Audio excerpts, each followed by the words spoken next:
kesempatan kali ini saya akan membuat suatu ulasan tentang sebuah novel yang berjudul Tidak Hilang Sebuah Nama.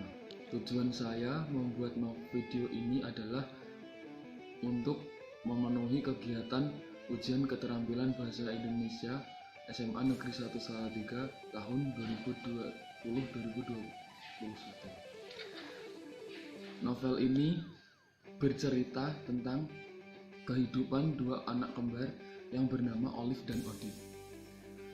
Mereka memiliki seorang ayah yang bekerja sebagai seorang sopir taksi. Namun, saat mereka berusia 5 tahun, ayahnya meninggal dunia akibat kecelakaan. Beberapa waktu setelah hal tersebut, ibunya pun menyusul ayahnya meninggal dunia. Odif merupakan seorang gadis yang riang, namun pada suatu kejadian yang membuat mukanya menjadi buruk rupa, kemudian ia pun berubah menjadi seorang gadis yang pemarah dan pendiam. Berbeda dengan Olive adalah seorang gadis yang cantik dan baik hati, sehingga ia banyak disenangi oleh orang. Ia pun juga mendapat hidayah untuk masuk agama Islam. Odif pun merasa hidup tidak adil kepadanya, sehingga ia ingin melancarkan suatu rencana yang busuk kepada Olive. Ia ingin merusak wajah Olive dengan menggunakan pisau.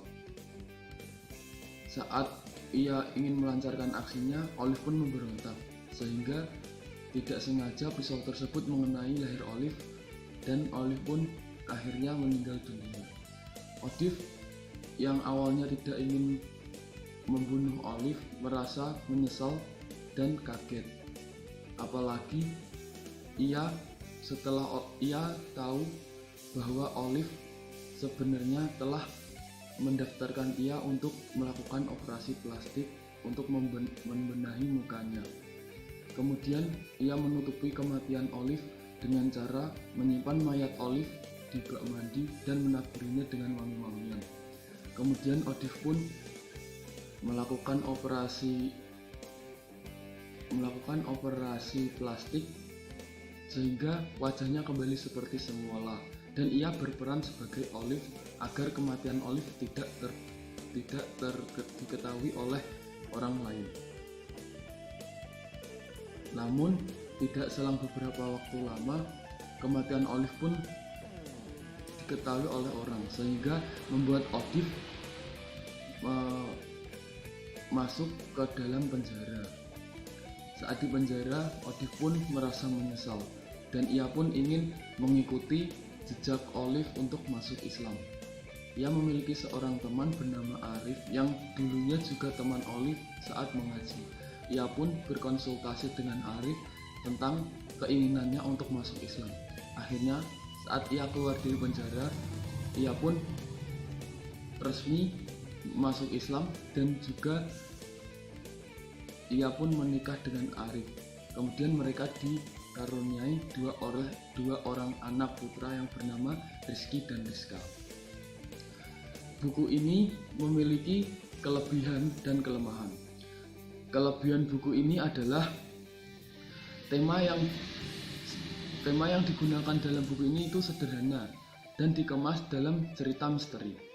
Alur yang ditampilkan pun sangat menarik dan mudah dipahami oleh para pembaca. Ada beberapa gambar dalam novel ini yang dapat membantu para pembaca untuk memahami alur ceritanya. Dalam petualangan Odif, pembaca secara langsung dan tidak langsung diajak penulis untuk memasuki dunia Islami. Pemikiran sederhana dengan konsep-konsep Islam yang rasional diselipkan oleh penulis dalam dialog batin Odif, sehingga pembaca tidak merasa digurui. Kehidupan keluarga Olive dan Odif digambarkan dalam setting yang kuat. Selain cerita yang sangat menarik, novel ini juga dilengkapi dengan sampul cover yang menarik juga, sehingga membuat para pembaca tertarik walaupun hanya melihat sampul covernya saja.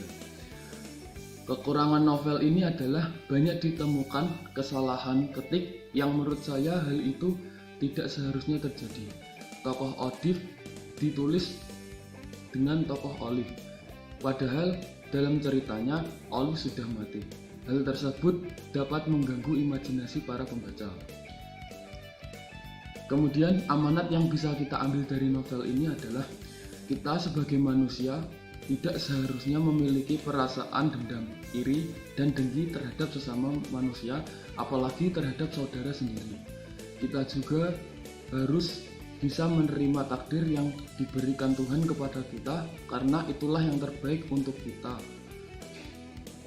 Dan kita harus bersyukur kepada Tuhan tentang apa yang telah diberikan Tuhan kepada kita.